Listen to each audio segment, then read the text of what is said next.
Isn't the reality here that there are lots of nice words in this document, but it's all pretty vague, isn't it? No, absolutely not. Getting rid of the House of Lords and establishing a new assembly of nations and regions directly elected, that is big ticket stuff. Well, people might say they've heard this before, of course, from Labour, because you promised it previously and then failed to deliver.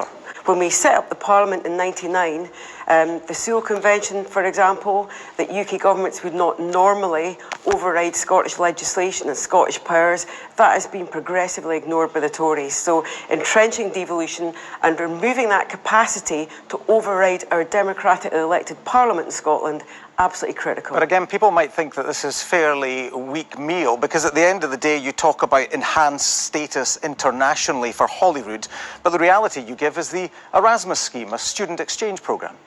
Which we don't have in Scotland. It's also a great example of something that was lost when the people of Scotland, as the SNP would say, were taken out of the EU against their will. Is it really game-changing for Scotland? So it looks like you're going backwards. Absolutely. Because in 2019 you talked about unlimited borrowing powers. Now you're talking about something much less than that. In 2019 you talked about devolving employment law. Now you're talking about running job centres in Scotland. So will the House of Lords be gone in the first term of a Labour government? That's the commitment, that you would be looking at change to the House of Lords in the first term of the next UK Labour government.